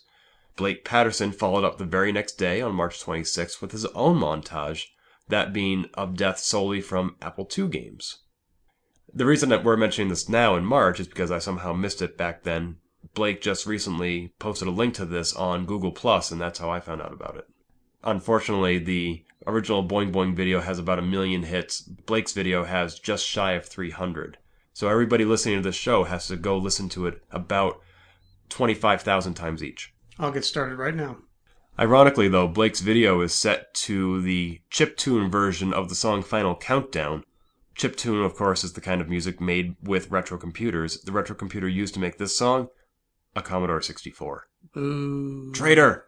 But as long as we're on the subject of arcade games, I don't mean to monopolize the conversation, but the annual FunSpot tournament was held just last month. FunSpot, of course, being the home of the American Classic Arcade Museum in Laconia, New Hampshire, which Open Apple silent partner Andy Malloy and I go to every year for our annual pilgrimage or sabbatical. This is an event that attracts classic arcade gamers from literally around the world to compete. They play games like Galaga and Arkanoid and Dig Dug and Frogger to get the highest scores ever. These scores are usually recorded by the website twingalaxies.com. The highest score at FunSpot is usually acknowledged with a photograph of the scorer and his name posted onto a wall.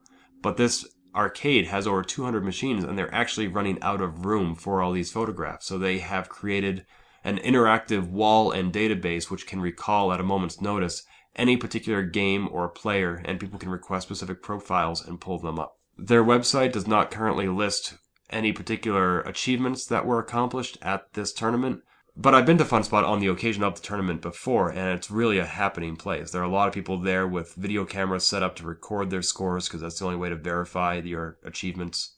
It's just a fun place to be at any time of year, and especially when it's attracting some of the best gamers in the world. This year is extra special for me because Galaga happens to be my favorite game, and it's also Galaga's 30th anniversary, and they celebrated that at the competition as well. I personally haven't been to FunSpot yet, but I intend to get there someday. Well, you know somebody who lives just a couple hours south of there, and you're always welcome to join me on my trip. I intend to. Excellent. I have some leftover tokens that you can have. Even better. But we don't have to wait until then to compete in our own tournament. There's actually going to be one right here in Denver next month. We also have a local tournament here at the One Up Bar in downtown Denver. It's a monthly tournament held on the first Sunday of every month at 6 p.m. The next one is scheduled for August 7th, 2011. I don't know about you, Ken, but I intend to be there. Pinball is not my specialty. I think it's really cool, and I have a lot of fun playing it, even though I suck at it. We know this is the Apple II podcast, but this is a cool enough tangent to warrant mentioning. I'll go with you, Mike. And I don't know if I'm actually going to compete, because competing usually involves practice. And I am not good, nor do I have any intention of getting good at games such as Family Guy, Terminator 2, or Rocky and Bullwinkle. Well, lucky for you, they also have 30 classic video games. So maybe while I'm playing pinball, you can try your hand at some of those. And now back to real news. Going back to another story that we talked about several months ago, Electronic Arts had been sending out cease and desist notices to websites that have been hosting copies of Ultima 4, and now we know why. They have released a free version of Ultima 4 available for download from the webpage. This is the PC-only version. You're still on your own to get a hold of a copy of the Apple II version of Ultima 4. Have you downloaded this free version? I have not. No, I don't really have an interest in playing the PC version. I did download it, as well as DOSBox, which is a DOS emulator for a variety of platforms. I downloaded the Mac OS X version. Unfortunately, I've never actually owned a PC before, and when I was presented with the C prompt, I literally had no idea what to do. I didn't even know how to change directories. Maybe I need to find some sort of a simple DOS primer on how to accomplish basic functions so I can navigate to the Ultima directory and execute it. I'm sure those are all over the web. It's not nearly as hard as I'm making it out to be. And given that it's Ultima 4, I'm sure it's worth the effort. Probably so. The rumor is that EA is doing this because they're going to be releasing a new Ultima game here shortly, and this is part of the build-up to that, so we will see. But Richard Garriott, the creator of the Ultima franchise, recently tweeted that nobody can create the true sequel to Ultima except him and his team. Well, it's interesting that EA is trying to further this franchise without the person who gave it its soul. I wonder if this will be an Ultima in name only. I'm guessing so. I mean, it's really not Ultima without Lord British. Of course, if you want to go really retro with your RPGs, there's always Eamon for the Apple II. Eamon was never a series of text games that I played very much. Is that something that you did, Ken? I used it when I was in grade school, actually. I played it a little bit, but I also used their Dungeon Designer disc to create a text-adventure version of the classic book, The Rats of Nim.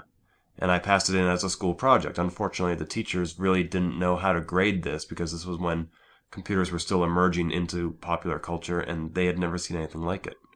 I did play a lot of Eamon, and I did do a little programming, if you can call it that, in Eamon. Over on the Adrift forum, a user named Ralph Meridew posted that he'd written some scripts to convert the Eamon PC files over to Inform 6 and Adrift 5, which are much more modern text development systems. We've talked about Inform on here before. Inform 7 is the latest, and it's much more English readable. I'm looking at the code right now for the Beginner's Cave from Eamon, converting to Inform 6, and it's not nearly as understandable, but I guess it really doesn't matter what language it's written in as long as you're able to execute it as a typical Eamon file. I think that Inform 7 is interpreted back to Inform 6 anyway.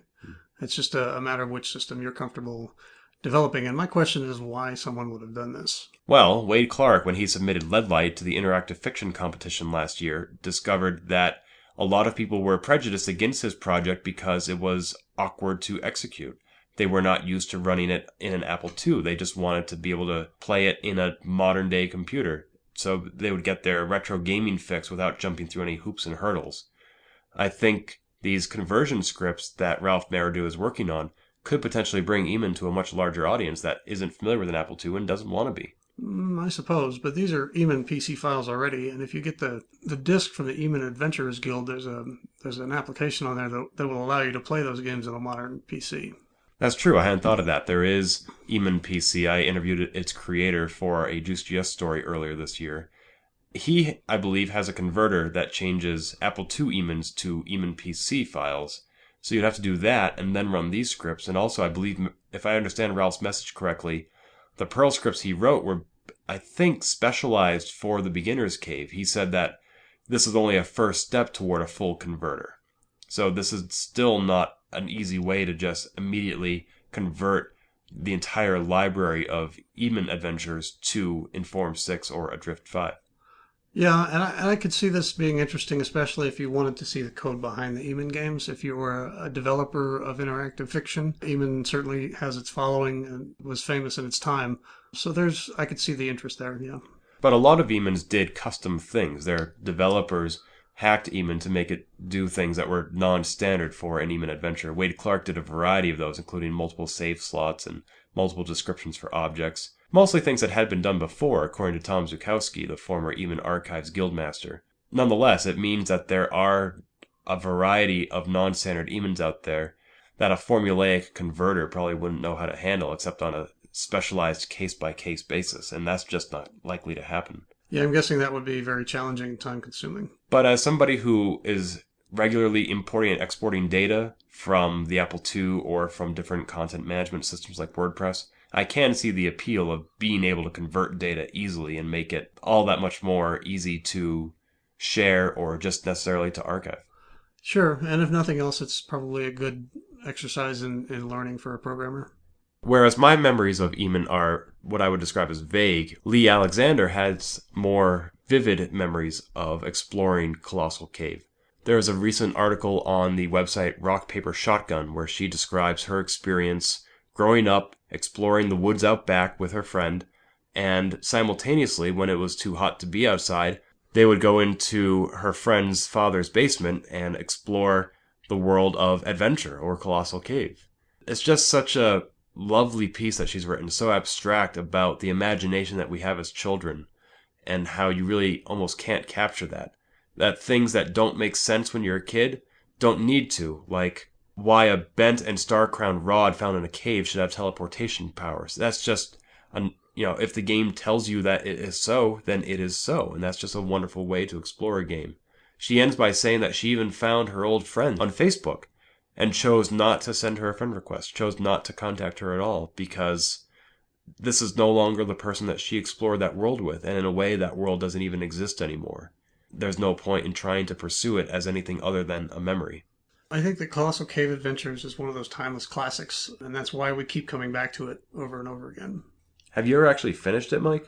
I've not finished it. I've played it for many hours, and I found that because of the exploration system that Will Crothers built into Colossal Cave Adventure, that I could just play for hours and let my imagination kind of go where it went as I went from location to location and not necessarily focus on finishing every task that was set out there.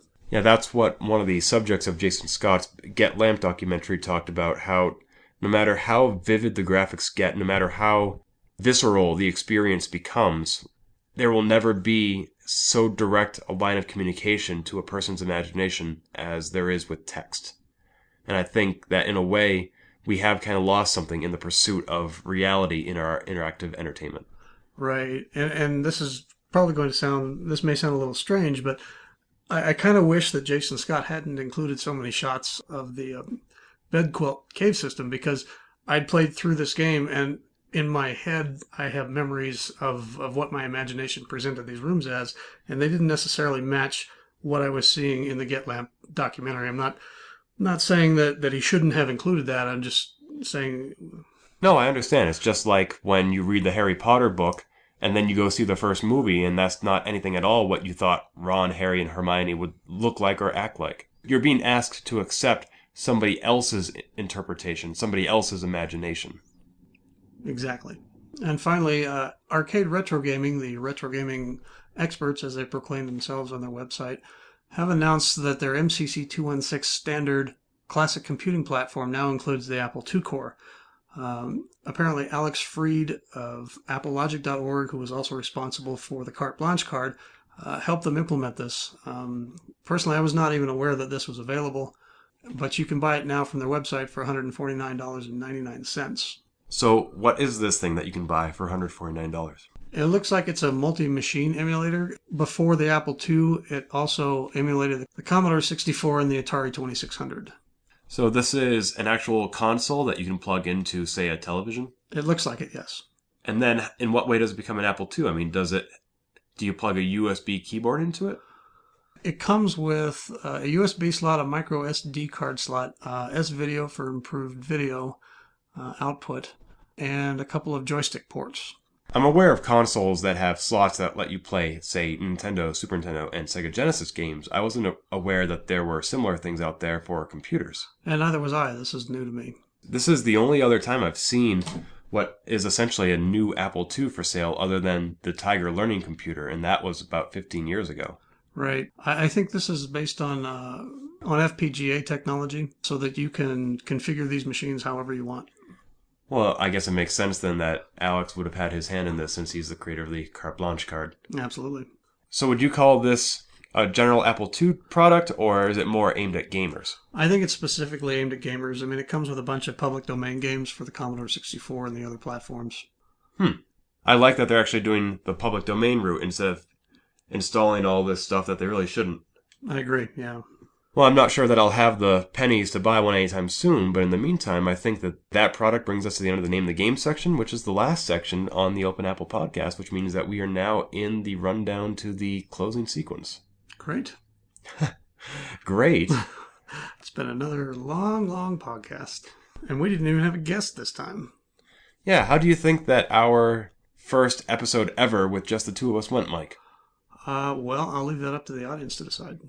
Well, I think I can see why the Retro Computing Roundtable has 3 hosts. I think there is more opportunity for spontaneity and banter when they have that many guests. Sure, I agree.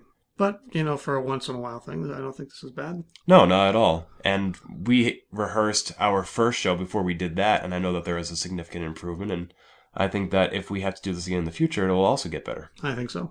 But we're not planning on it. We will have more guests in the future, and with KansasFest coming up, we're going to have some special episodes coming out online, but we will not be doing a live show at KansasFest like Ryan and Carrington have done in the past.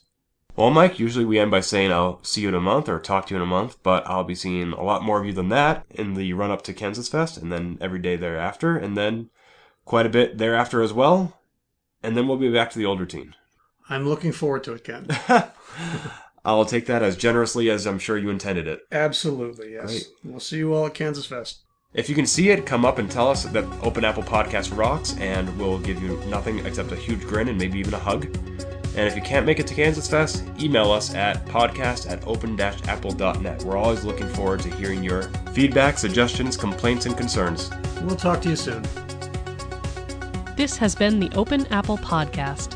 Find more episodes, read our blog, or send feedback by visiting us on the web at www.open-apple.net.